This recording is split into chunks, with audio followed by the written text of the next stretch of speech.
Jai Hind. Today's lecture we will implement synchronous mode 9 counter design using T flip-flop.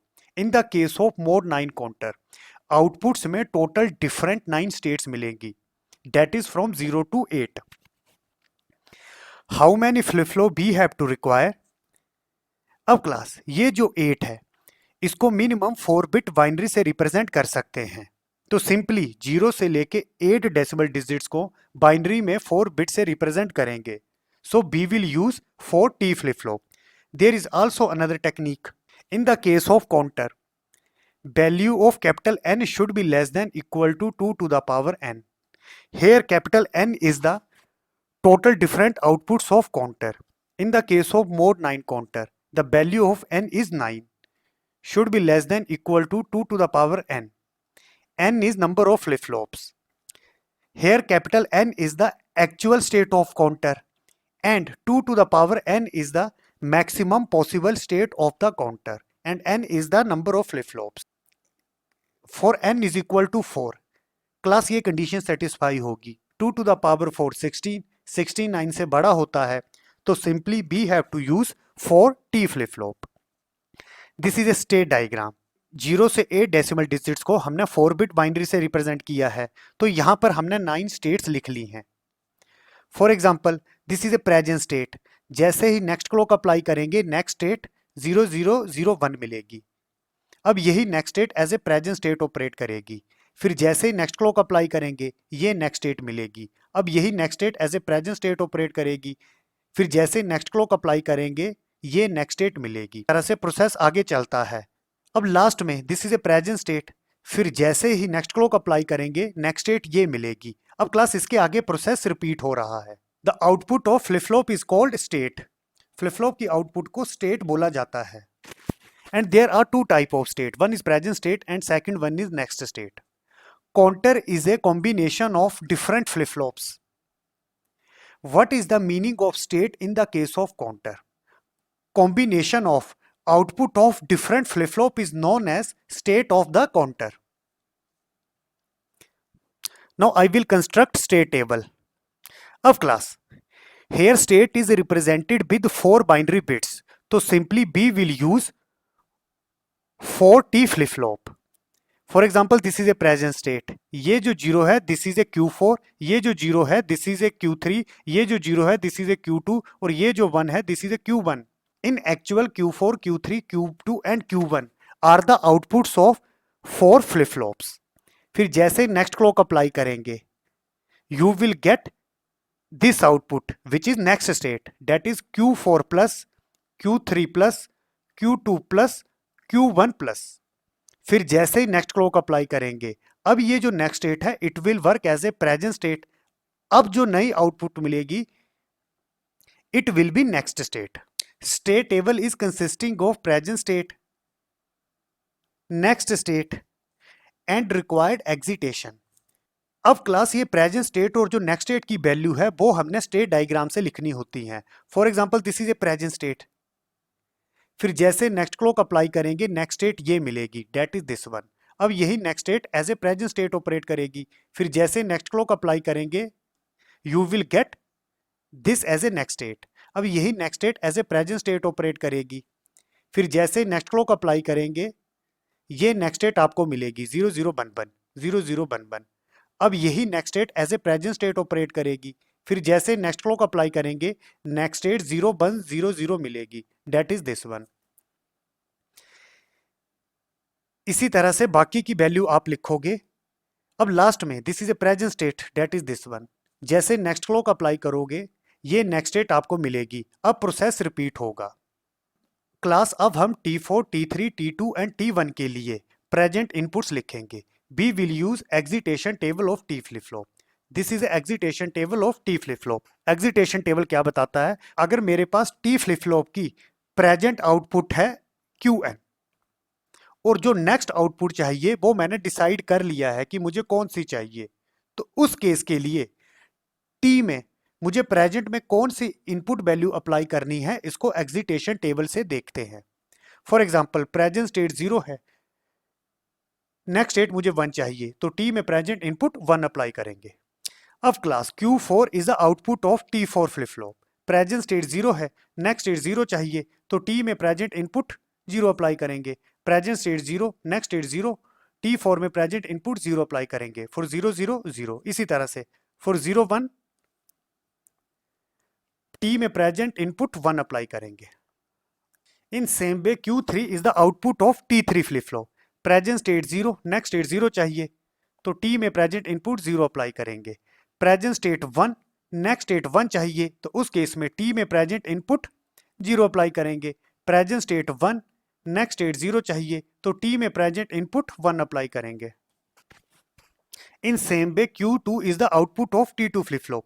Present state 0, next state 0, T2 में present input 0 apply करेंगे। Present state 1, next state 1 चाहिए तो T में present input 0 apply करेंगे। Present state 1, next state 0 चाहिए तो T में present input 1 apply करेंगे।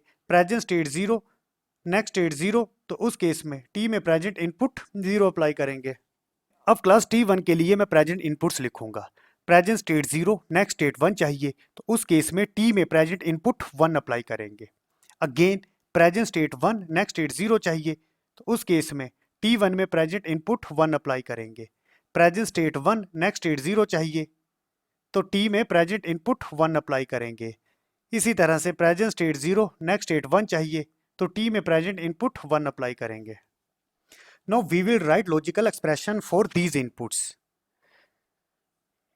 In the case of present state, it is consisting of 4 variable. So simply we will use 4 variable K map Q4, Q3, Q2 and Q1. In the case of 4 variable K map, there are 16 cells.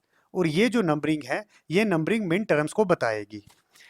अब class पहले हम T4 के लिए logical expression लिखेंगे।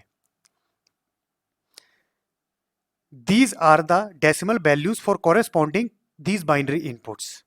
अब class for decimal inputs 7 and 8 I am getting output 1. For 7 and 8 I am getting output 1. Present state is consisting of 4 variable and these are the binary representation. 4 variable से binary में total 16 combination from 0 to 15 बना सकते हैं। अब present state में जो inputs दी हैं वो 0 से 8 दी हैं, तो जो 9 से 15 इनपुट्स होंगी these inputs are invalid inputs. और इन इनपुट्स के लिए जो आउटपुट मिलेगी उसको हम डोंट केयर से रिप्रेजेंट करेंगे। तो सिंपली ये जो के मैप है ये 9 से लेके 15 जो मिन टर्म है इसके लिए जो आउटपुट मिलेगी वो डोंट केयर मिलेगी। This is A important concept, ये आपको याद रखना है। पर इनपुट्स अब यहां पर टोटल इनपुट्स है 9 फ्रॉम 0 to 8 और 4 बिट बाइनरी से हम 16 कॉम्बिनेशन फ्रॉम 0 to 15 बना सकते हैं। तो सिंपली 9 से लेके 15 जो इनपुट होंगी उसके लिए जो आउटपुट मिलेगी वो डोंट केयर मिलेगी। अब हम मिनिमाइजेशन करेंगे। 1 के लिए हम लार्जेस्ट पॉसिबल ग्रुप बनाने की ट्राई करेंगे। ये 1 इस डोंट केयर के साथ मिलके पेयर बनाएगा। इसी तरह से ये 1 इन डोंट केयर के साथ मिलके ऑक्टल बनाएगा।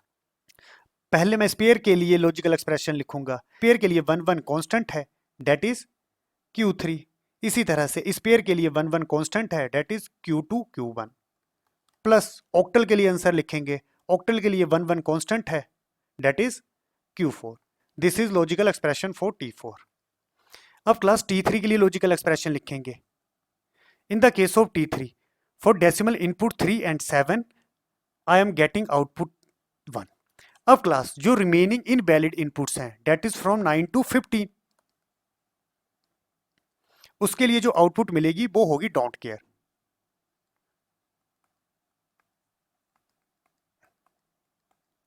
इनको इनवैलिड इनपुट्स क्यों बोला? 4 बिट बाइनरी से हम टोटल 16 कॉम्बिनेशन फ्रॉम 0 to 15 बना सकते हैं और यहां पर जो इनपुट्स दी हैं वो 0 से 8 दी हैं, तो 9 से 15 इनपुट्स होंगी वो इनवैलिड इनपुट्स होंगी। उनके लिए जो आउटपुट मिलेगी वो मिलेगी डोंट केयर। अब हम 1 के लिए लार्जेस्ट पॉसिबल ग्रुप बनाएंगे।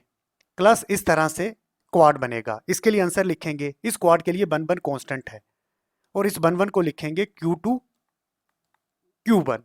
तो this is logical expression for T3। अब क्लास T2 के लिए लॉजिकल एक्सप्रेशन लिखेंगे। For T2 for input 1 3 5 and 7 for 1 3 5 and 7 I am getting output 1। और जो इनवैलिड इनपुट्स होंगी उनके लिए जो आउटपुट मिलेगी उसको डोंट केयर से लिखेंगे। डोंट केयर मतलब 0 भी हो सकता है 1 भी हो सकता है। 1 के लिए लार्जेस्ट पॉसिबल ग्रुप बनाएंगे। इस तरह से ये ऑक्टल बनेगा। इस ऑक्टल के लिए आंसर लिखेंगे T2 इज इक्वल टू, इस ऑक्टल के लिए 1 1 कांस्टेंट है, दैट इज Q1। अब क्लास T1 के लिए लॉजिकल एक्सप्रेशन लिखेंगे। T1 में for 7 inputs I am getting output 1। अब क्लास जो इनवैलिड इनपुट्स होंगी उनके लिए जो आउटपुट मिलेगा वो मिलेगा डोंट केयर। अब 1 के लिए लार्जर पॉसिबल ग्रुप बनाने की ट्राई करेंगे तो इस तरह से ऑक्टल ही बनेगा।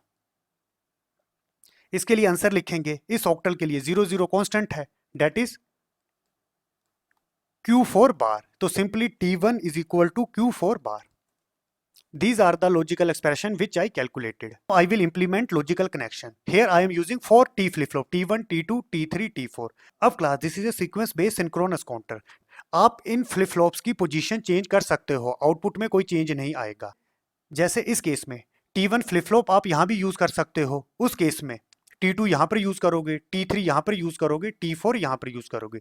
दैट इज आपने ऑर्डर चेंज कर दिया, आउटपुट में कोई चेंज नहीं आएगा। अब class according to logical expression already I completed the connection. T1 is equal to Q4 bar. तो यहां से आउटपुट ली उसको T1 में अप्लाई कर दिया। T2 is equal to Q1, यहां से आउटपुट ली T2 में अप्लाई कर दिया। T3 is equal to and operation of Q2 and Q1। तो this is Q1, this is Q2, इन दोनों के बीच में एंड ऑपरेशन किया, इसको T3 में अप्लाई किया। इसी तरह से T4 is equal to Q3, Q2 and Q1। तो सिंपली दिस इज Q3 और ये जो Q1 Q2 है यहां से इसको उठाया, इसको एंड गेट में अप्लाई किया। आगे है और ऑपरेशन, तो सिंपली ये जो आउटपुट है इसको और गेट में अप्लाई किया। और गेट की सेकंड इनपुट होगी Q4, यहां से आउटपुट लिया, इसको और गेट में अप्लाई किया। अब ये जो आउटपुट है इसको हम T4 में अप्लाई करेंगे। अब ये जो काउंटर है it will work as a mod 9 up counter. Synchronous के केस में एट ए सेम टाइम सभी फ्लिप फ्लॉप में सेम क्लॉक अप्लाई करते हैं।